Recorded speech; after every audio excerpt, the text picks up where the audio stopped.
My undergraduate degree is in broadcasting, which is kind of a fancy way to say radio, TV, and film.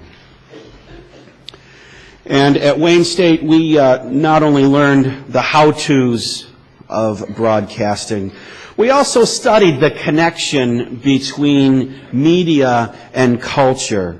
For instance, one of the questions we kept asking was, do the media reflect our culture? Or do the media influence our culture? Or is it a little bit of both? Take, for instance, a few years ago, Nike ran ads where the message was, if we are going to get what we want, if we are going to get the things that we think are going to make us happy and fulfilled and self-actualized, then we are going to have to forcibly create this, for ourselves the circumstances by which we attain them. It's up to you and only you. Now, does that message reflect or influence our culture? And by the way, if you have Nike shoes, you have a much better chance at winning the race and getting the prize, right? If we are going to get what we want, we have to attain them through our own achievements. This is the culture of scarcity. It is a culture that says there are no gifts.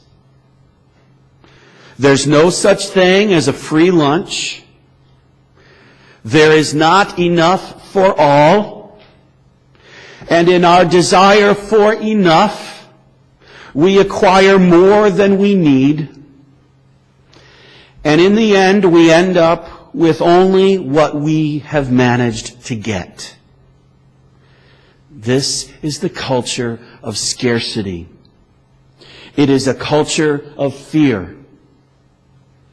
It is a culture of anxiety and greed and brutality. The fruit of the culture of scarcity are injustice, indifference, abuse to people and to the earth, division, suspicion, and violence. The culture of scarcity tells us that there is not enough.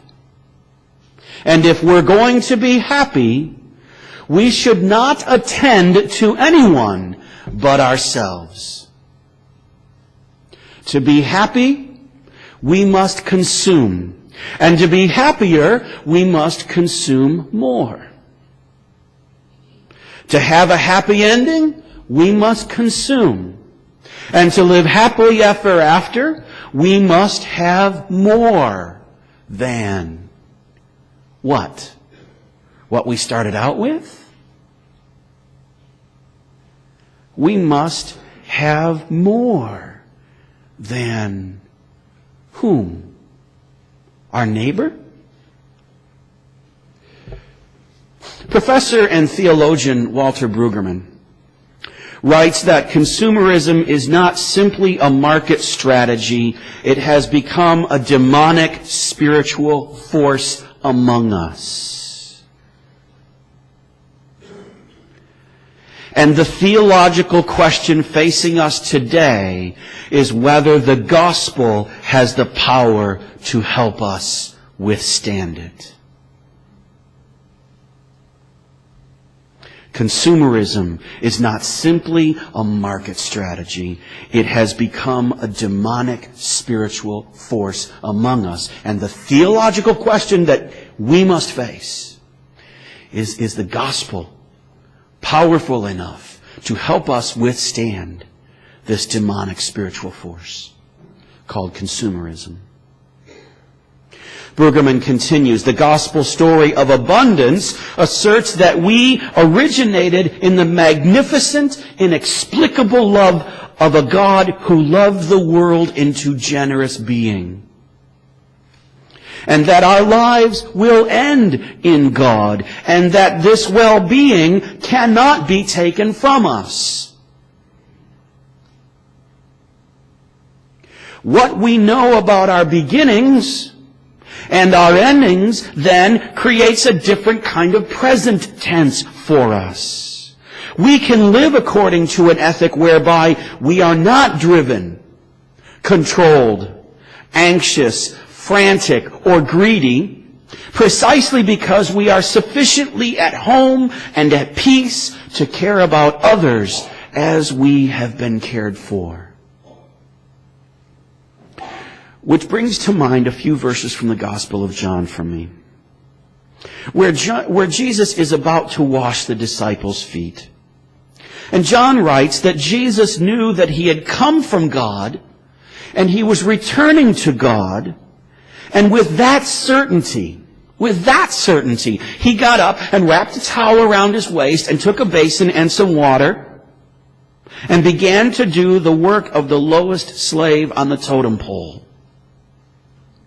In other words, because Jesus was certain of his beginnings with God and his endings with God, kind of like bookends of his life on earth, he was able to generously care about others. He was able to generously love others, even his betrayer. The bookends gave freedom to whatever came in between. That's what Brueggemann was saying. Our beginnings with God and our reunion with God are bookends that can free up all the stuff that comes in between for us. Free us from anxiety. Free us from avarice. And it frees us to live generously in a culture of scarcity. I think that's the message that Paul was writing to us today, that Laurel just read for us. The church at Corinth was a people of God in a very large and wealthy city that was the hub of trade between the Middle East and Eastern Europe. That's kind of where they were situated. The church at Corinth had a lot of people, and all of the people had some wonderful gifts from God, and the people used these gifts, and they had a passion for Jesus and for ministry, and they also got a lot of stuff wrong.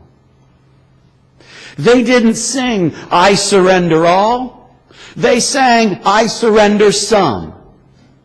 They sang from a hymn book of rights and entitlements and manifest destiny. And Paul wanted to move them beyond the mindset of rights and entitlements into a mindset that all that they had was a gift of God's extravagant generosity to be used to put the well-being of others on par with or ahead of their own. And in his plea, Paul lifts up the church of Macedonia, whose resources, both human and natural, had been plundered and stripped bare by the Romans. They had nothing. But these Macedonians begged Paul for the opportunity to be generous to the church in Jerusalem. Why? Because the church in Jerusalem was hurting. And this was the church that gave birth to all the other churches.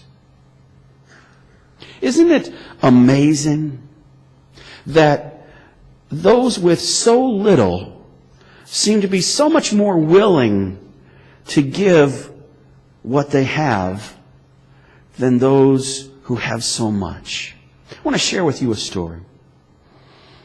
When I was in seminary, I was involved in ministry with the poor of inner city Lexington, Kentucky. One family I got to know lived in a neighborhood called Davis Bottoms. You knew you were at the lowest end of the economic strata when you lived in a neighborhood called Davis Bottoms. That's where you were, and that's where you'd stay.